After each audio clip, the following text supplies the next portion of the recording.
Bienvenue dans cette émission sur le nouveau modèle de développement. Le temps est donc à la réflexion en attendant celui du passage à l'action et à l'innovation en réponse à l'appel royal réitéré à plusieurs occasions et à plusieurs reprises. Et dans notre mouvement associatif et militant, comme vous le savez très bien déjà, nous l'avons déjà commencé lors de notre deuxième congrès de Marrakech et qui a été sous le thème de la marche participative pour un nouveau modèle de développement. Et nous sommes déterminés à continuer à apporter nos contributions à ce chantier décisif pour l'avenir du Maroc et des Marocains. Et c'est aussi en préparation pour le symposium ou le colloque que nous allons tenir prochainement avec la présence des opérateurs économiques et politiques ainsi que les experts et les spécialistes pour débattre de cette question cruciale.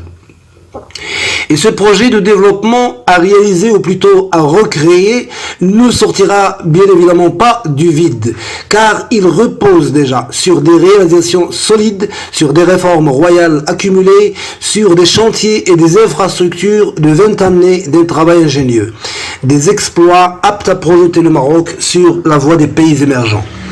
Et comme l'a bien spécifié le souverain dans plusieurs de ses discours royaux depuis l'année 2017 et jusqu'aux deux récents discours, celui de la fête du trône et celui de la révolution du roi et du peuple de cette année 2019, la genèse, le processus et la réinvention du modèle de développement espéré pour le Maroc de demain doit être construit de manière participative et collective et doit être ouvert à toutes les forces économiques, politiques, civiles et sociales et à tous les citoyens, afin que l'adhésion à ce chantier national soit forte et générale et qu'elle puisse apporter ses fruits. Nous sommes devant un chantier national et nous sommes tous d'accord que le modèle actuel de développement a fait son temps. Mais quelle est l'alternative? Et quelle voie ou quel chemin devrons-nous prendre pour un lendemain meilleur? La condition sine qua non, chers téléspectateurs et chers militants, est irrévocable pour la réussite d'un tel chantier et d'un Maroc d'après, un Maroc émergent et développé et que l'action pertinente puisse suivre la parole et appliquer à la règle et à la lettre les directives royales. Afin de renouveler la confiance d'abord de tous envers la politique et envers les politiciens, envers les bonnes volontés et envers leurs compétences à pouvoir transformer les attentes en programmes concrets et en chantiers développants. Nous devons ainsi assimiler et tracer les conditions, d'abord, et les critères essentiels de base de ce chantier purement marocain. Des critères qui doivent être avant tout la performance et l'optimisation économique et financière. Comme nous devons aussi déterminer les principaux acteurs et opérateurs de ce projet et de cette nouvelle marche marocaine. Une marche où l'État ne sera plus seulement une locomotive ou un assistant, mais aussi un vrai stratège et un gouvernail avec une vision globale et complète. Et ceci en créant des partenariats solides avec des opérateurs ayant une réelle capacité à contribuer efficacement au développement social, comme nous devons aussi améliorer la qualité des services dans les institutions afin de permettre une répartition juste et équitable de la richesse et en faire une règle pour la justice sociale, pour l'équité et pour le mérite. Recréer un nouveau modèle de développement, c'est aussi recréer les conditions saines de l'économie, où il n'y aura plus de place à l'économie de la rente, ni à l'informel, ni à la corruption politique ou dans l'administration ou dans le marché public. Une économie où prévaut la transparence et la concurrence claire et loyale dans les secteurs économiques comme dans les secteurs financiers.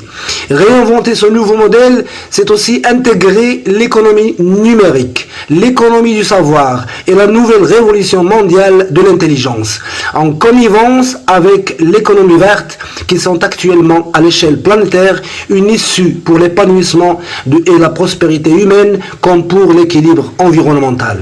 Il est donc essentiel d'élever le niveau de productivité, d'innovation et de compétitivité dans les secteurs et dans les régions. La régionalisation avancée et le développement régional sont aujourd'hui primordiaux à tout développement intégré et homogène car ils permettront de créer des économies d'échelle et réduire les inégalités. Et le Maroc de demain ne doit plus marcher boiteux ou sur un seul pied. Il est primordial donc d'innover dans nos méthodes de travail parallèlement à la protection durable et continue de l'environnement et de l'économie verte et des énergies renouvelables dont le Maroc est déjà pionnier et performant à l'échelle mondiale. Et ne plus rester tributaire et dépendant des exportations par exemple ou des recettes du tourisme ou des transferts des MRE ou encore de la pluie et des fluctuations du marché international du pétrole. Et si le modèle de développement qui est désormais dépassé ou désuet était basé sur la croissance purement économique et sur le niveau du taux de croissance, le nouveau modèle que nous devons construire à présent doit être basé sur une vision globale et qualitative qui intègre les facteurs sociaux, éducatifs et intellectuels. Mettre en valeur l'économie sociale et solidaire afin de résorber le chômage et les inégalités sociales et territoriales et afin d'augmenter la capacité de création d'emplois dans la campagne comme dans la ville, améliorer donc la gouvernance et la rationalisation des services. Accélérer la diversification productive et de valeur ajoutée et augmenter la compétitivité et l'attractivité de notre production nationale et notre marché intérieur d'abord et orienter nos produits vers l'exportation, ce qui nous permettra un développement inclusif avec un pilier industriel national qui ne dépendra plus seulement des délocalisations des investissements internationaux parce que ou car eux peuvent être fluctuants et non permanents. Et c'est ainsi que nous pourrions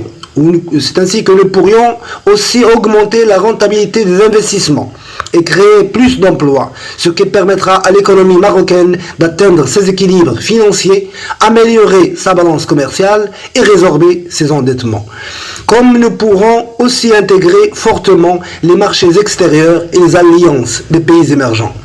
Le travail qui nous attend donc, chers amis militants, est une vraie révolution de l'intelligence marocaine, une révolution intellectuelle et d'éthique, un défi de créativité et d'innovation à tous les niveaux et une mobilisation totale de nos capacités matérielles et surtout de notre capital immatériel et humain et de notre matière grise, car la matière grise est la richesse permanente et la ressource fondamentale de tout développement et de toute civilisation.